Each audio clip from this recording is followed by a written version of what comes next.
February 14th, 2019, 6:47 a.m. The Burj Al Khalifa, Dubai, 89th floor. A call comes through to emergency services. A man's voice, frantic, breaking. His wife of 48 hours is dead. What you're about to hear is the story of how a dream wedding became a murder investigation, told by those who knew her best and those who had to uncover the truth. This is an investigation into love, violence, and the question we all struggle to answer. How do you save someone who doesn't want to be saved? Her name was Charlotte Hayes, 28 years old, graphic designer from London. On February 14th, Valentine's Day, she should have been waking up to breakfast in bed, champagne, rose petals. Instead, she was found dead on a bathroom floor in one of the world's most luxurious hotels. The man who called for help was her husband, 32-year-old tech consultant James Ashford. They'd been married for 2 days. To understand what happened in Suite 8904, we need to hear from someone who tried to stop this tragedy before it began. I met Charlotte at university, Goldsmiths, 2010. We were inseparable from day one. She was magic, you know? The kind of person who made everyone feel seen. Creative, funny, fiercely loyal. When she met James, I was happy for her at first. It was October 2017. She came to my flat, buzzing with excitement. "Jess, I met someone. He's different. He's special." And I believed her, because Charlotte didn't fall easily. She'd had boyfriends before, sure, but this felt different to her. She said he looked at her like she was the only person in the room. Charlotte and James met at a pub in Shoreditch on a Tuesday evening. Friends described their connection as immediate, intense. Within 3 months, James had told Charlotte he loved her. 6 months after that first meeting, they were engaged. The proposal was in Paris, under the Eiffel Tower, midnight, the whole fairy tale. She called me crying happy tears, said she'd found her person. But looking back now, I think that's when things started to change. Little things at first. She stopped coming to our Thursday night dinners, said James preferred quiet nights in. She stopped posting on social media as much. When I'd text her, her replies got shorter. I told myself it was normal. People change when they fall in love, right? They build their own little world. But this wasn't building. This was closing in. Jessica wasn't the only one who noticed changes. Charlotte's colleague, Olivia Preston, saw warning signs at work. Charlotte was brilliant at her job, vibrant, full of ideas.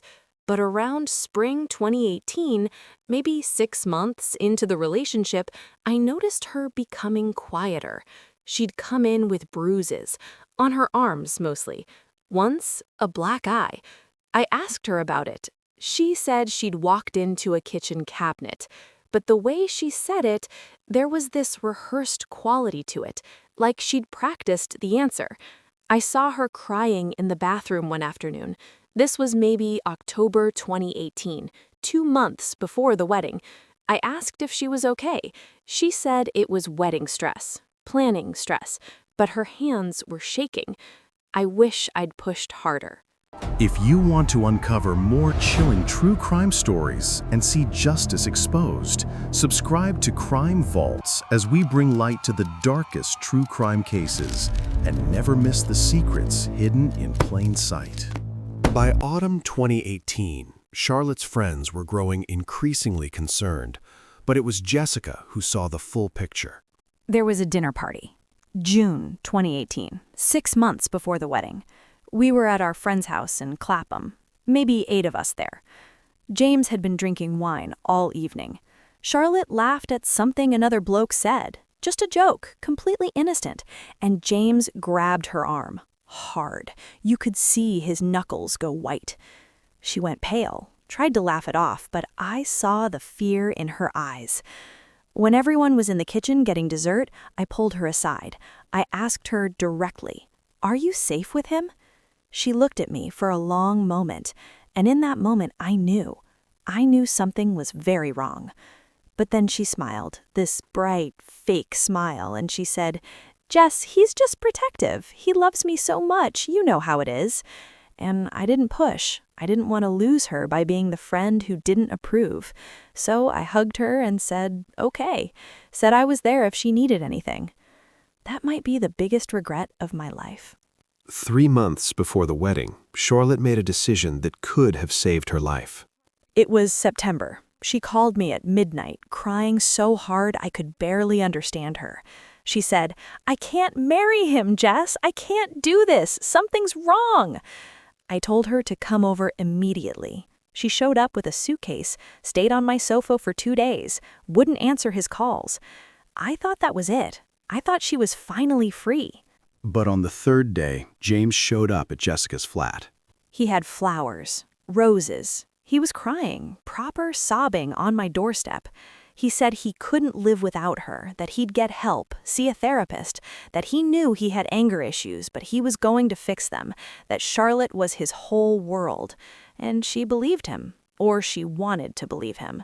She left with him that day, put the ring back on, and 3 months later they were getting married in Dubai. December 2018. 75 guests flew to Dubai for Charlotte and James's destination wedding. A beachside ceremony at sunset. By all accounts, it looked perfect. But hotel records tell a different story. To understand what happened behind closed doors, we need to hear from the man who investigated Charlotte's death. I've been with Dubai police for 18 years. I've investigated hundreds of cases. But this one stayed with me. When we arrived at the Burj Al Khalifa that morning, we were expecting an accident, a slip in the bathroom, tragic but straightforward. What we found was something else entirely. Detective Inspector Khalid Al-Mazroui was the lead investigator on Charlotte's case.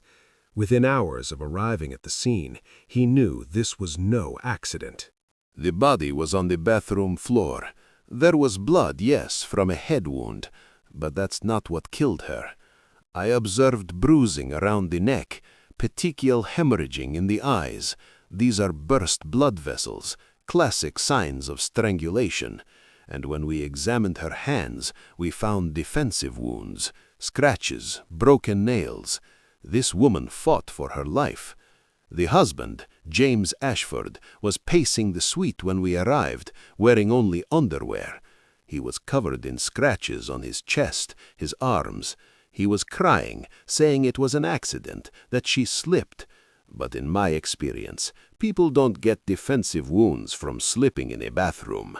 As Al-Mazroui's team processed the scene, they discovered something that would prove critical to the investigation. We found her mobile phone on the nightstand. When our technical team recovered deleted messages, we found something sent on February 13th, the day before she died. It was sent to her friend in London. It said, "If something happens to me, it wasn't an accident." That message changed everything. The message was sent to Jessica Chambers. She didn't see it until the morning Charlotte died. I woke up to missed calls, dozens of them. Charlotte's mom, her dad, her brother. When I finally answered, her mom was screaming down the phone, "She's dead! Charlotte's dead!" I went numb, completely numb. Then I looked at my messages, and there it was, sent at 3:17 p.m. Dubai time the day before. If something happens to me, it wasn't an accident. I just stared at it. I must have read it 50 times. She knew. She knew something was going to happen, and she was preparing us, leaving evidence, and I hadn't seen it in time. As Jessica grappled with devastating news, Detective Al-Mazroui was piecing together the timeline of Charlotte's final hours. Dubai has one of the most comprehensive surveillance systems in the world, over 35,000 cameras throughout the city, and the Burj Al Khalifa has cameras in every corridor, every elevator, every public space. We tracked Charlotte and James's movements from the moment they left the hotel on February 13th. Surveillance footage shows Charlotte and James leaving the hotel at 11 a.m. on February 13th. They spent the day shopping at Dubai Mall, had lunch at a waterfront restaurant, took photos by the fountain. But at 2:45 p.m., something changed. The footage from Dubai Mall shows them having an argument, a heated one. He's grabbing her arm, pulling her into a corner away from other shoppers. He's leaning over her, pointing his finger in her face. Very aggressive body language. She's trying to make herself small, arms crossed, looking down. The argument lasts 4 minutes. Then he walks away. She follows behind, maybe 15 feet back, carrying shopping bags. 32 minutes after this argument, she sent that text message to her friend. When questioned about this timeline, James claimed he thought Charlotte was sleeping, that when he returned from the gym, she was in bed, so he didn't disturb her. The forensic timeline doesn't support this.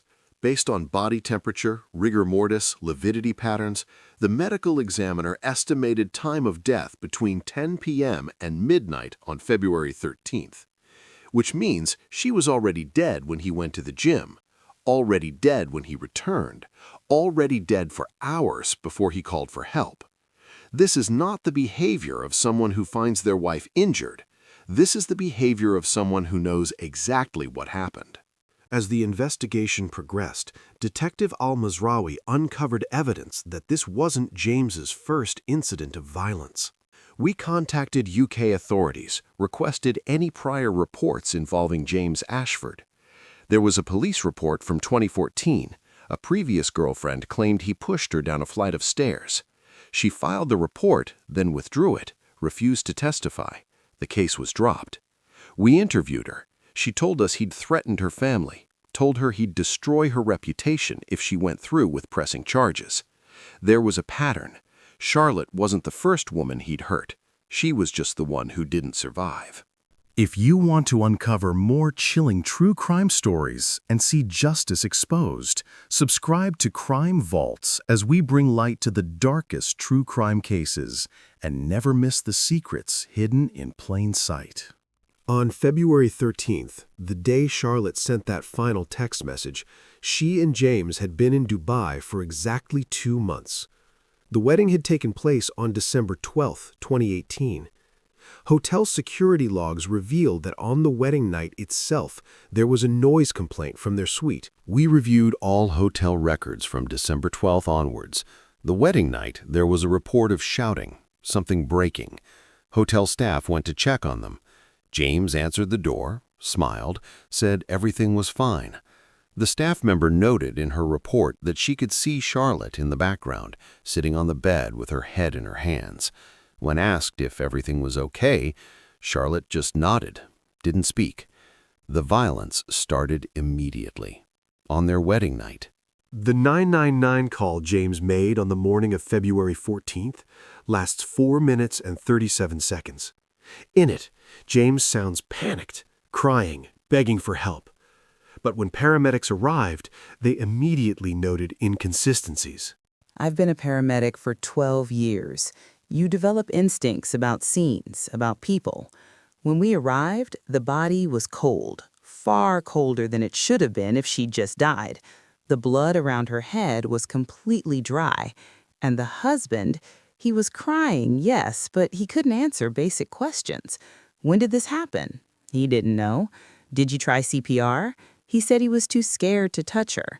I knew within 2 minutes this wasn't a fresh death. I radioed for police before we even transported the body. James Ashford was arrested within 24 hours of Charlotte's death. He was charged with second-degree murder.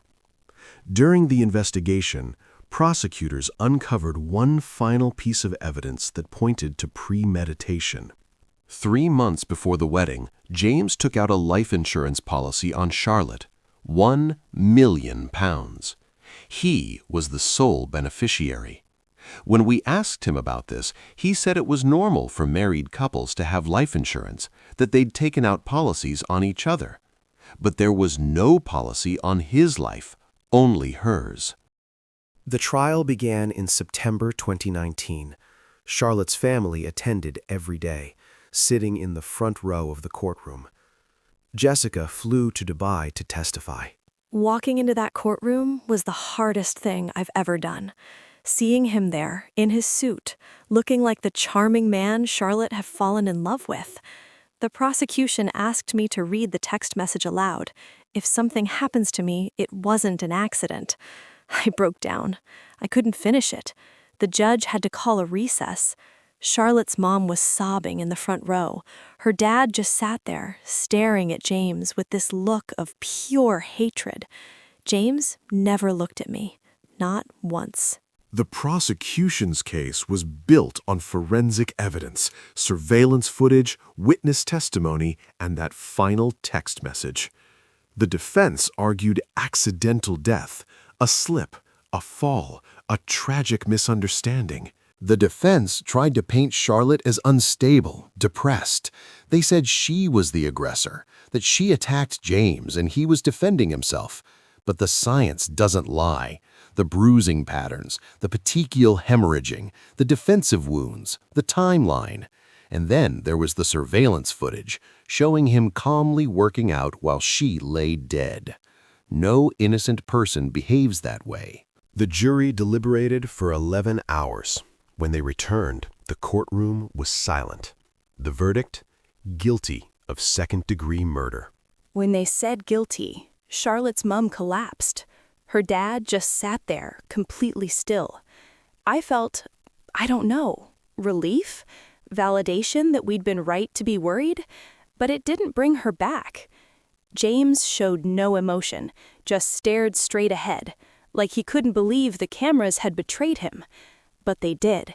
Those silent witnesses saw everything. James Ashford was sentenced to 25 years in a Dubai prison. No parole, no early release. At sentencing, the judge called the crime a calculated act of violence against a defenseless woman who trusted you with her life. Charlotte's family buried her on a gray morning in March 2019. 300 people attended the funeral. I gave the eulogy. I talked about our friendship, the late-night conversations, the dreams she had, the life she should have lived. And I talked about the text message, about the guilt I carry every day. I looked at the cameras and said, if you see someone you love in danger, don't hesitate, don't wait, don't talk yourself out of it, because I waited, and now she's gone. In the years since Charlotte's death, her family has established a domestic violence foundation in her name. They've raised over £2 million to fund shelters, provide legal assistance to victims, and run educational programs. Jessica speaks at universities across the UK about recognizing warning signs in relationships. I show students that text message, and I tell them, if someone you love sends you something like that, you drop everything, you get them help. I talk about the signs I missed, the bruises, the personality changes, the isolation, and I tell them what I wish someone had told me. You cannot love someone into being better. You cannot fix someone who doesn't want to be fixed. Charlotte thought her love could change him. She thought if she just tried harder, was better, stopped doing things that made him angry, everything would be okay. But abusers don't change because you love them more. They change because they choose to. And James never chose to. This case taught me something important. Domestic violence doesn't announce itself. It doesn't happen in dark alleys or with strangers. It happens in luxury hotel suites, on honeymoons, with people who promise to love and cherish you. The most dangerous person in a woman's life is often the person she trusts most. Charlotte sent that text message because she knew. Deep down, she knew what was coming, and she wanted someone to know the truth. That message saved the case. It meant we could prove this wasn't an accident, that she'd been afraid, that she'd known she was in danger. But I wish she'd never had to send it. I wish she'd felt safe enough to leave before it was too late. Every year, hundreds of women are killed by their intimate partners, in hotel rooms, in their own homes, in places where they should have been safe. For every woman who dies, there are thousands more living in fear. Charlotte Hayes was 28 years old. She loved white roses, wanted 3 children, volunteered at animal shelters on weekends. She should be alive today. But on February 14, 2019, Valentine's Day, she became another statistic, another victim of domestic violence. People ask me what I learned from this, what I want others to know. And I tell them the warning signs were there. They were always there. The bruises, the personality changes, the isolation, the broken engagement. But Charlotte went back because he promised to change, because she loved him, because leaving felt harder than staying. And now she's gone. If you're in an abusive relationship, please hear me. You are not to blame. His violence is not your fault. You cannot fix him. You cannot love him into being better. And the most dangerous time is when you try to leave. That's when it escalates. But you have to leave anyway, because staying could cost you everything.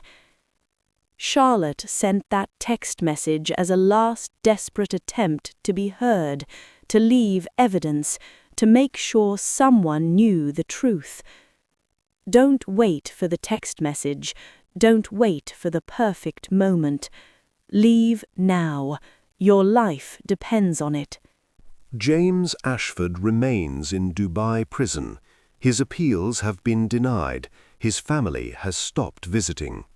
Charlotte's Foundation continues its work, helping victims of domestic violence escape dangerous situations. And somewhere in London, there's a bar in Shoreditch where 2 people met on a rainy Tuesday night, where a love story began that should have been beautiful but became a tragedy.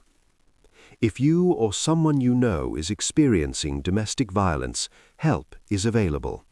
The National Domestic Violence Helpline operates 24 hours a day, 0808 2000 247. You are not alone, you are not to blame, and there is a way out. This has been the Dubai Honeymoon investigation for Charlotte Hayes, who deserved a lifetime. If you want to uncover more chilling true crime stories and see justice exposed, subscribe to Crime Vaults as we bring light to the darkest true crime cases and never miss the secrets hidden in plain sight.